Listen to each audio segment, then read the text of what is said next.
Welcome to our Carbon County Commission meeting. This is December 4th, 2019. Would you all please stand and join me in the Pledge of Allegiance? I pledge allegiance to the flag of the United States of America and to the republic for which it stands, one nation, under God, indivisible, with liberty and justice for all.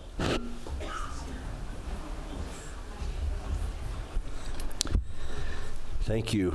Our first item on the agenda tonight is a presentation of Carbon County Employee of the Month by Rose Barnes. Rose? I'm going to wait for Denise to come up.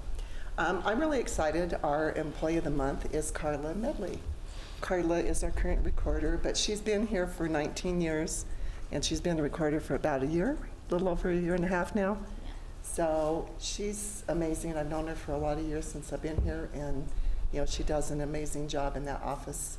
And I thank you, Carla, for all that you do. And I'm gonna let Denise nominated her, so I'm gonna let her say a few words. So, Commissioners, I just wanted to thank Carla. Earlier this year in July, I had a serious situation happen in the recorder's office, and she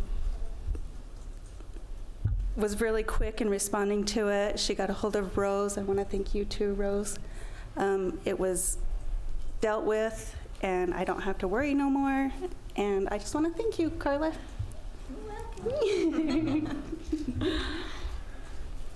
Hey, thank you, dear. She doesn't like to be up here, so I think she had to stand You up. should have to. You should give a speech. No. No. Hey, Commissioners, I would just add to that in the county attorney's office on the civil side, we really rely on the records that they make available on their system and the accurate recording of those. And Carla is always so quick to respond to my requests whenever I need assistance, and she finds stuff so fast, and we really have a premier website and access to our public records because of Carla and her office's efforts. And it's really, you won't find another small county with a recorder's office that is efficient and as fast as ours and easy to find stuff. And I think the public knows that too. It's easy to come in there and ask for help, and they can't do the research for you, but they can show you where to go and how to do it. And so they have made my job a lot easier. So I would add to what Denise says. I rely on what Carla and Denise do just about every day, and they do a great job. Thanks, Christian. I agree. I've had a lot of help from your office as well, and you do a great job.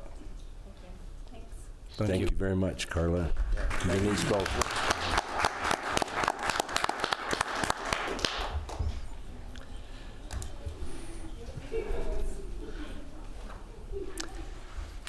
Next on our agenda is the approval of the minutes from our last meeting.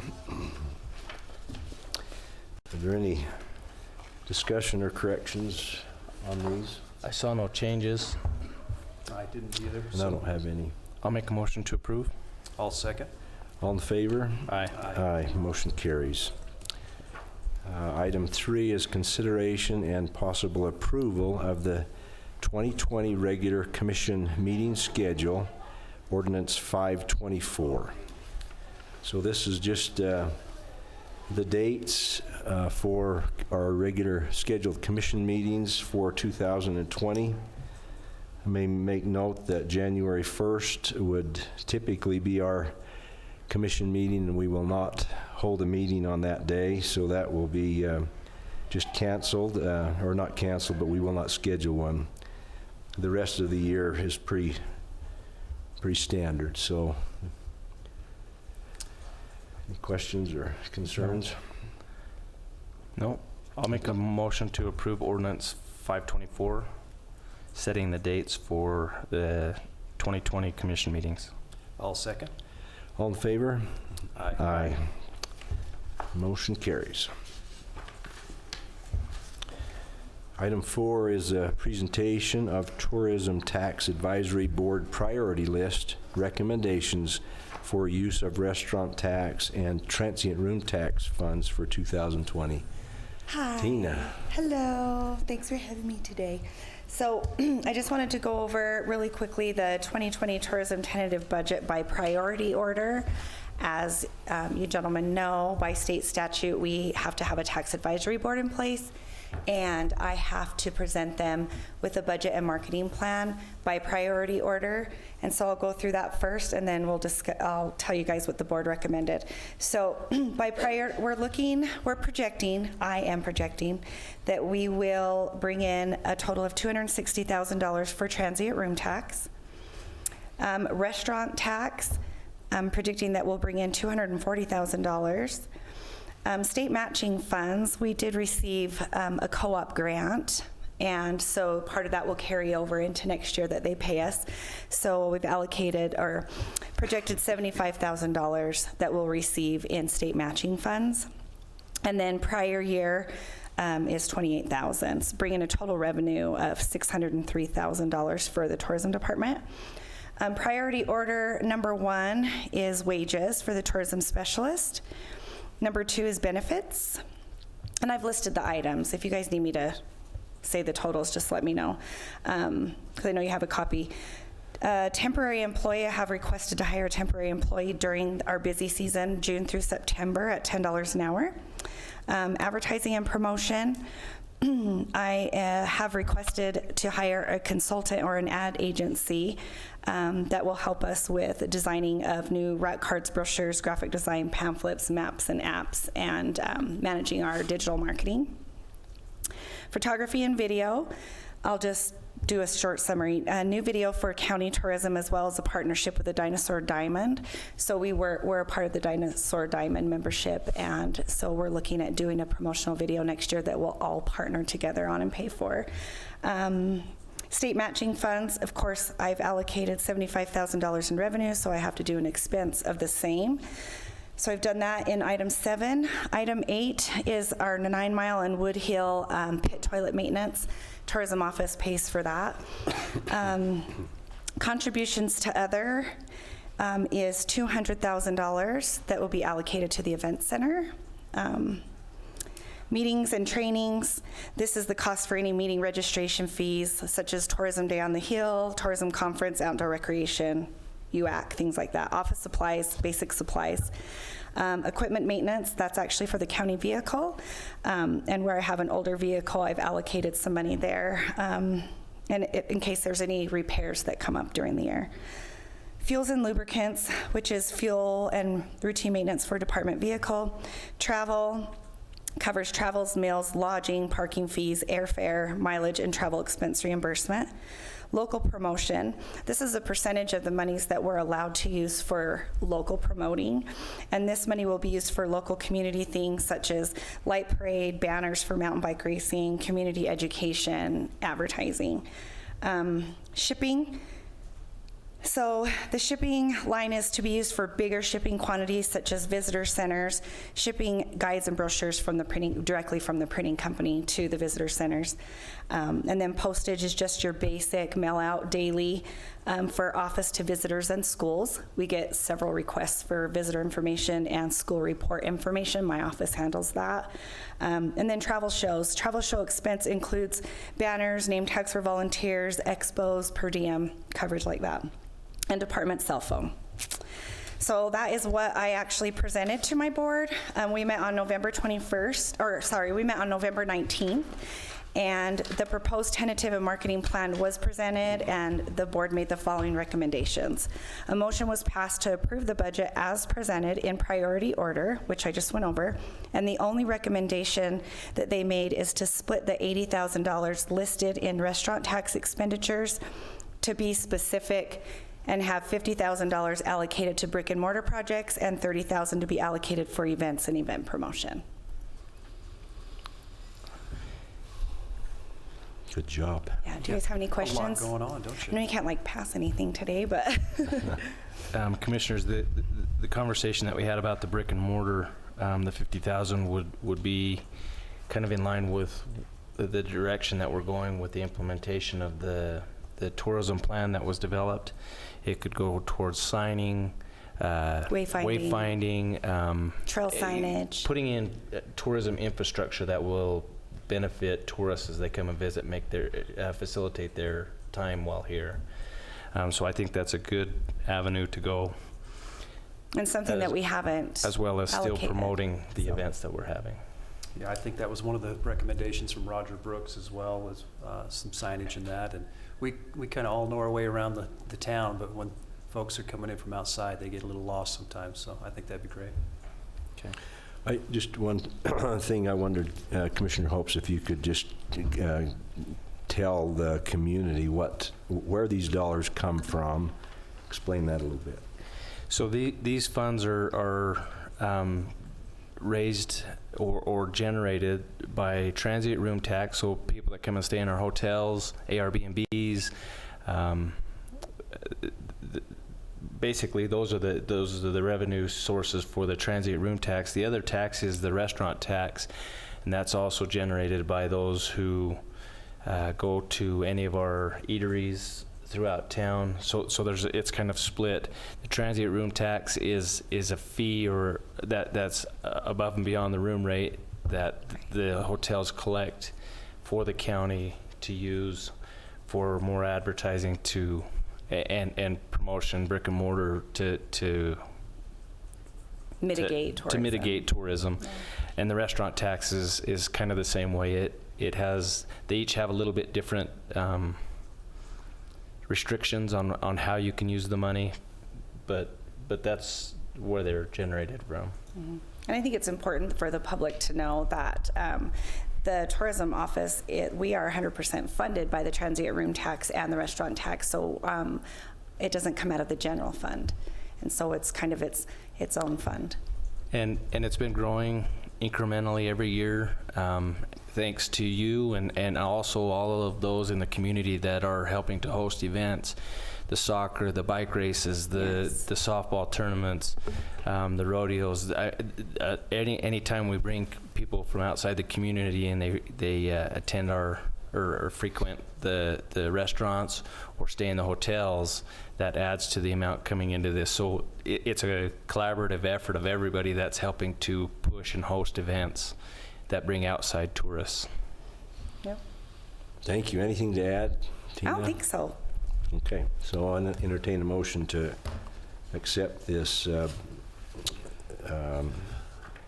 tourism tax advisory priority list. Okay, I'll go ahead and make that motion then to accept the Tax Advisory Board priority list and recommended uses for the tax and transient room tax funds for 2020. I'll second that. All in favor? Aye. Thanks, guys. Thank you, Tina. She does a wonderful job with our efforts here. Item 5 is consideration and possible approval to Carbon County boards. So in our last meeting, we had some vacancies that we were trying to fill on a number of different boards here in the county. And since our meeting, we've had a few more applications come in where we didn't have any show up to begin with. So to consider a couple of those, in one area, the Planning Commission, we still have 2 applicants that are on their way in, so we're going to table that part of it.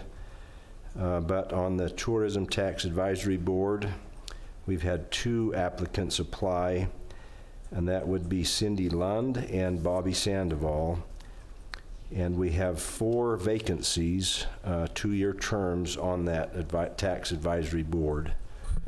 Commissioners, do those applications for the Tourism Tax Advisory Board indicate what industry they work in? Or is that generally known? Yeah, Does Tina know that? One is in lodging and the other is in restaurant. Perfect. So that's what we need. That's what we want. And on the Tourism Tax Advisory Board, there just needs to be one more person from industry than non-industry. Is that correct? Yeah, you have to have a majority from industry. Yeah. And I think we have to have 5 to have a quorum in that board. Correct. We have to have at least 5, so we have to have at least 3 who are tourism, or who are industry, work in industry. So this is 2 right here, sounds like. I think this would be a good time to talk about the direction that the Tourism Tax Advisory Board is going. Instead of just having the Tourism Tax Advisory Board be a board that helps allocate the money, we would, and as we're talking with applicants, we would like them to be more involved in helping to implement the strategic plan for tourism. And so that's what we're asking for those that want to be part of the board, is to actually come and be, that includes helping to develop wayfinding, helping to build trails or market, or whatever your strengths are. We're looking for people that want to be involved and help grow the tourism infrastructure in our community, so that we can grow that tourism pot of money even more.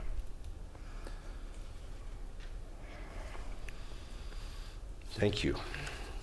So those are the 2 that have come in. We still have other vacancies, but I'd entertain a motion to appoint Cindy Lund and Bobby Sandoval to the Tourism Tax Advisory Board.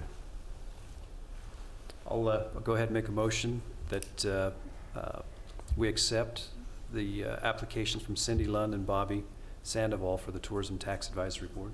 I'll second that. All in favor? Aye. Aye. Motion carries.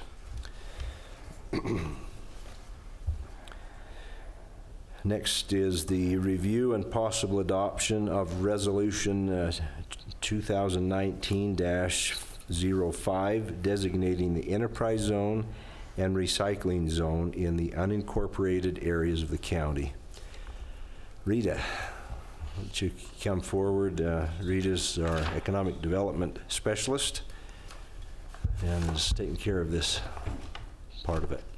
Yes, so as you guys, as I talked to each of you earlier, and to Christian had pointed out that as part of the recycling zone application, we might not meet all of the requirements. So I don't know if you want to move forward with that, but I do think that the enterprise zone would be very valuable to move forward with, and was hoping that we could still move that one and get that plan put together and the resolution written up to get approved by the end of the year. Could you explain to the public what this is? Yep.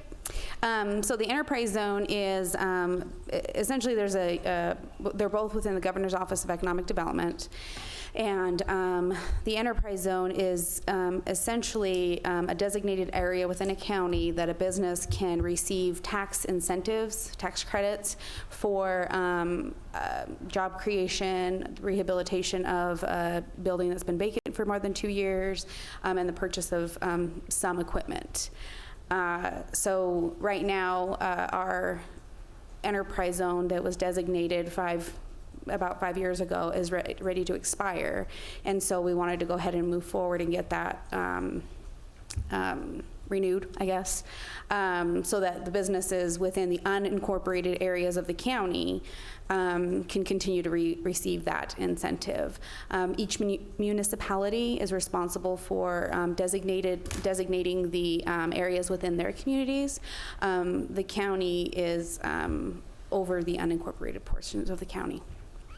The recycling zone credit is essentially if a company wants to start a recycling program, or in their manufacturing uses recycled products, they can receive an incentive for that one. When I asked GOED if anybody in our area had utilized that program, since the last designation, they hadn't had anybody. Primarily, the communities that use that program are along the Wasatch Front.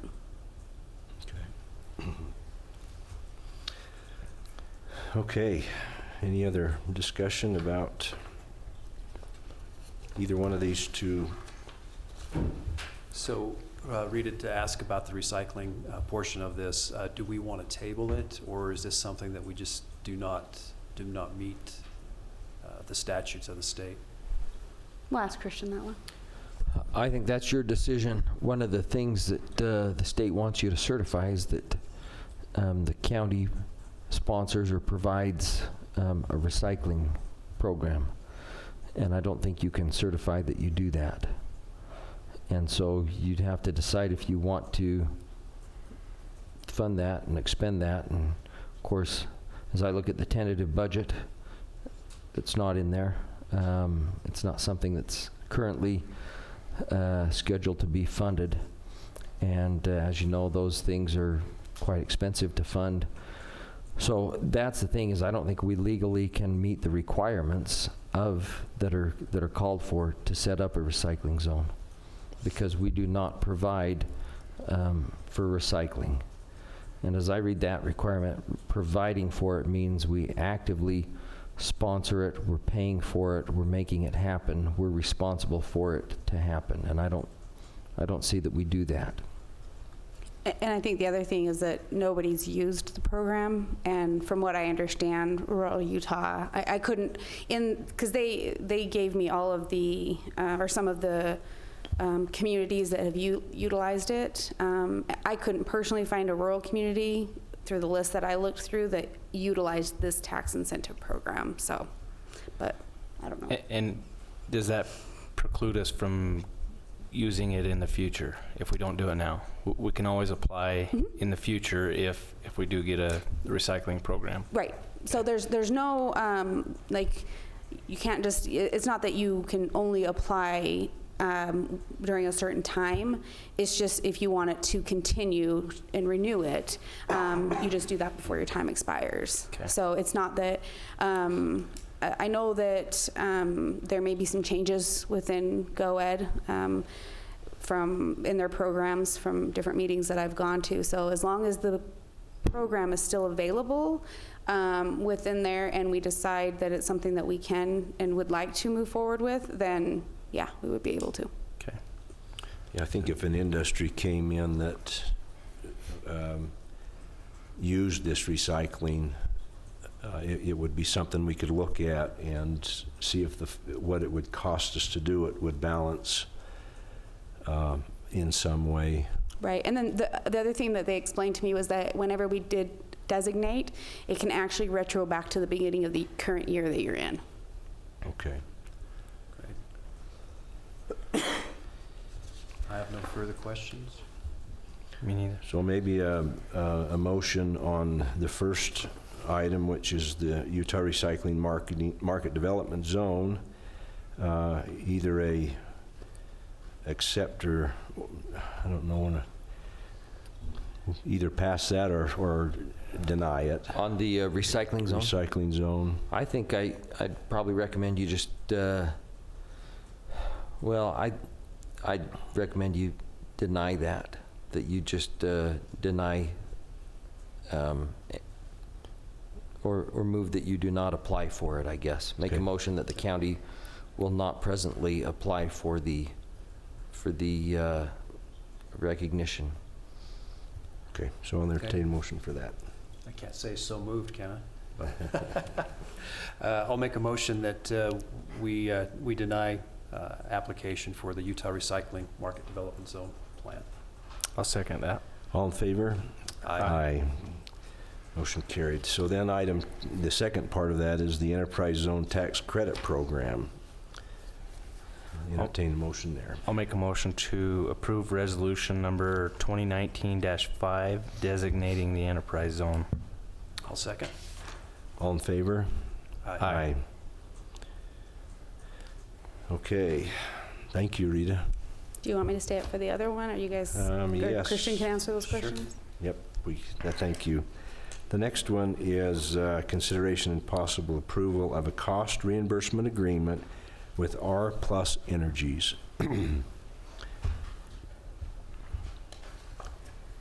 Go ahead, Rita or Christian, to either go one of you. I'll just maybe give a brief overview, and then Rita can jump in with details. Commissioners, as you know, we are In your capacity as the Economic Development Agency, you have been asked to create a community reinvestment project area and to help so that this company, R Plus Energies, can come in and take the benefit of that tax increment and that can be set aside in such a community reinvestment project area plan, and they can develop an economically viable project, which in this case is a solar power generation facility. And so to designate that area, there's a significant amount of work that needs to be done legally. We have to draw up a plan, a budget, legal boundaries have to be decided. We have to get agreements with other local governmental entities such as the school district and the cities. And so it's a tremendous amount of work, and the company's investment or decision as to whether or not to put that facility here is in fact contingent upon whether or not that area will be recognized and will be viable for them, because they're going to be dependent on the economic incentives that come from the establishment of such an area. So to make sure that happens, they have asked that we engage the services of a law firm that would specifically devote an associate or partner or somebody in that firm to track that and to be responsible for that. And we have agreed to that we, the county, or the development agency, will hire Smith Hartvigsen, and in fact we have engaged them, and they are working for us to put this plan together so that the solar energy company, R Plus Energy, can come in and fall neatly in there and take advantage of this. But because we're expending a fair amount of money, and it's primarily for their benefit to get going, they have agreed to reimburse the county for the costs of that legal expertise that's going to make sure this plan works. And so that's the agreement you have before you, is that we will front the cost of that, but they agreed to deposit money into a fund in the amount of $17,000 to pay for anticipated attorney fees and costs that are going to be associated with developing the community reinvestment area. And so that's what you have before you, is that agreement. Commissioners, I mentioned to you that I don't know if I told Commissioner Jensen, but I talked to both Casey and Tony. I received an email from R Plus Energy that had some suggested changes to the agreement as prepared by our attorney. And so I've reviewed those and looked at them. I don't see that there's any concern with them. I think those requested changes are fine. The essential elements of the agreement are still in place, that the company will deposit that $17,000 and we'll use that money to pay for legal services as they're billed as we go along. The only change was that instead of saying attorney fees and costs, it says that they will reimburse for reasonable attorney fees and costs, which I think our experience with this firm has been that their billing is in fact reasonable and is measured, and I think we're not going to have anything to worry about there. And in fact, we don't want them to pay for unreasonable costs. I think everybody's trying to do this as economically as possible. That's kind of the gist of that. And then if the costs exceed $19,000, rather than them agreeing to continue to pay for that, we'll meet and try and form a new agreement that will decide what the responsibilities will be. But the firm itself has estimated its costs will not exceed that $19,000. And so I don't anticipate problems there. So I like the agreement. It protects the county. It makes sure the county's not going to be expending any money on this in the long run. Yet it will bring a business that will improve our tax base and provide some jobs and provide an ongoing viable enterprise here in our county, especially if this plan comes together and works. The other thing is it specifically, another part of the agreement I like is it says there's no guarantee that the cities or the school district or the other entities are going to sign on to this. It specifically provides that the attorney-client relationship is between the county and Smith Hartvickson. When I say the county, I shouldn't say that. I should say the Economic Development Agency and Smith Hartvickson. They work for us. We tell them what to do. They don't, despite the fact R Plus Energies is paying for this, we drive the boat and make sure it happens, and there's no guarantee it's going to work, and they still have to pay the bill. So I think it's a fair deal and protects our interests. He took everything I was going to point out, because I think one of the big things is I talked with Christian about it, was we can go and we can advocate to the school district and Pride and all the other taxing entities, but if essentially it is up to them to decide whether to participate or not. And Christian pointed out that, in fact, that even if those taxing entities deny the tax increment, that R Plus would still pay the attorney fees. So I thought that was good. So. Great. Any other discussion? Let's have a motion to approve this reimbursement agreement. I'll make a motion that we approve the cost reimbursement agreement with R Plus Energy. I'll second that. Is that as modified at the request of R Plus Energies? It's actually Graphite, I believe it's called Graphite Solar that wants to be the signing party to this. Okay. So I'll amend my motion, and I'll say that approve the cost reimbursement agreement with Graphite Solar. And with their suggested changes as well. And with their suggested changes. Does this also need to include subject to the redevelopment agency's approval? Yes, I think we probably need to ratify this agreement at our next RDA meeting, and the only thing we didn't do is I neglected to specify on here that you'd come out of your meeting as commissioners and reconvene as the RDA, because you are in fact that agency. So, right. But I see there being no problem with you discussing that and approving it so that we can give the nod to everybody that it's been approved. But I do think we ought to put it on a future agenda and ratify it formally. Okay, I'll second that then. All in favor? Aye. Aye. Motion carries. Thank you. Thank you, Rita. Thanks.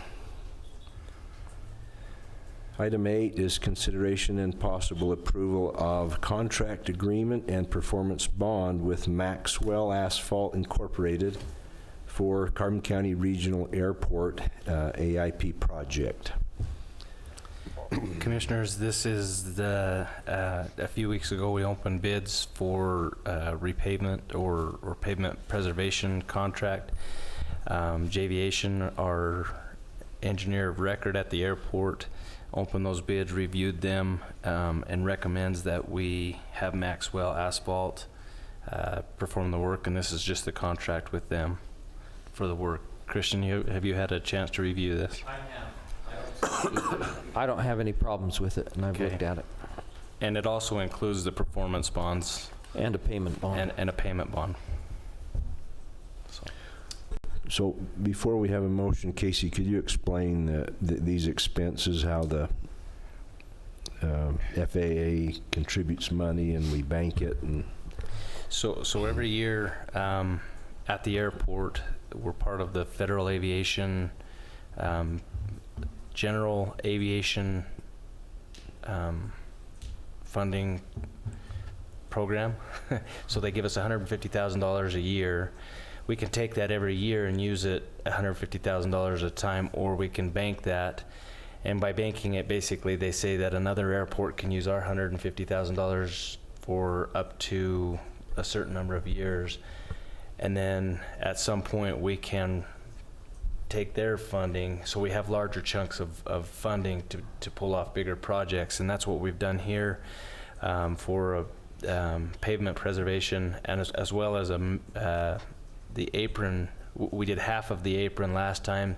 This will do a pavement preservation project on half of the apron and one of the smaller runways, using those banked funds from the FAA.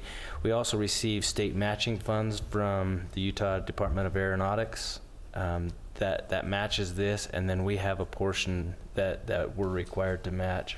And I can't remember what our match is on this one. It's 30,000, Yeah, I wanted to say it was like 35. 35,000 around there. So Thank you. Now, let's have a motion. I'll make a motion that we approve the contract agreement and performance bond with Maxwell Asphalt for the Carbon County Regional Airport AIP project. I'll second that. All in favor? Aye. Motion carries. Thank you. Item 9 is consideration and possible adoption of ordinance number 525, amending the Carbon County Development Code, sections 2, 3, 4, 5, 6, 7, 8, 9, and 11. Todd Thorne, our county planner, will address this one for us.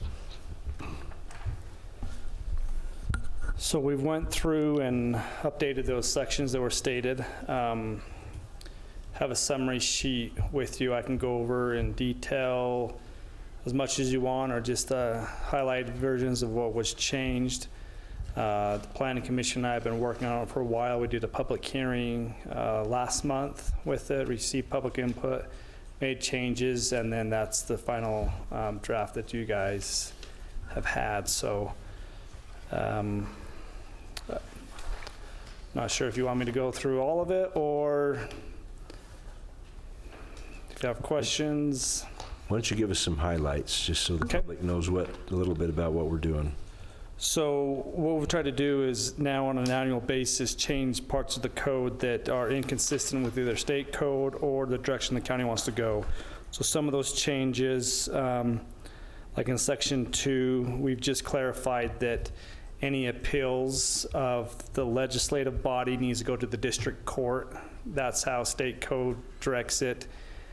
You as the commissioners are the legislative body. The Planning Commission and myself are more an administrative body. If they appeal a decision we made, it goes to our hearing officer, and he makes a ruling, and then we move on from there. So we just clarify legislative actions go to district court. We had in there that you had to own real property to be a member of the Planning Commission. So we removed that. You have to be a resident of the county. You have to be registered to vote here, and some other requirements. So you still have to be a resident. It's just those people who, if they are in between houses or are renting a place, they can still serve on the board and don't have to own real property, but still be a resident. A couple things in section 3 we've changed. Zoning lots say there can only be one dwelling unit. Unless you do a planned unit development or now an accessory dwelling unit, we made that, added that to the list of exceptions. Also, the ADUs have to have their own address.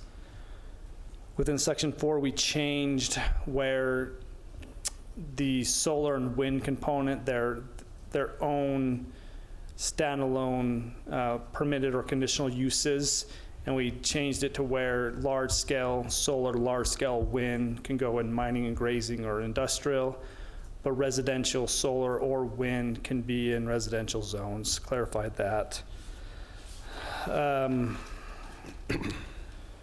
There was a gravel pit ordinance from 96 that was supposed to be added to the code that we now included.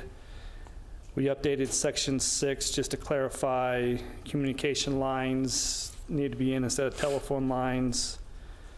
Clarified some information about when a water share is required. And then section 7 clarified that property bonds, if somebody does a development and they use property as a bond, it has to be located in Carbon County. Section 8 refers to amendments to the code. If somebody wants to submit a petition to amend the development code, outlines the type of public hearings they have to have at the Planning Commission level and time frames that we have to meet publishing requirements. And then section 9, we added a bunch of definitions just to clarify different aspects of our code so we know exactly what it refers to. So we added quite a few definitions to our code. So that's most of the updates in a nutshell. Size of it. Any questions for Todd? I don't. Great job. It's a lot of work to go through all these codes and get them updated so we can get them on the website. Great job. Thank you. Took a little bit of time. Huh? Yeah, thanks for getting that Thank you. completed. So, Well, thank you. I'll entertain the motion to adopt these changes to the ordinance codes. I'll make a motion to approve ordinance number 525, amending the Carbon County Development Code in sections 2, 3, 4, 5, 6, 7, 8, 9, and 11. I'll second. All in favor? Aye. Motion carries. We're done. Motion to adjourn. I'll second. Beat you. Thank you for coming, everyone.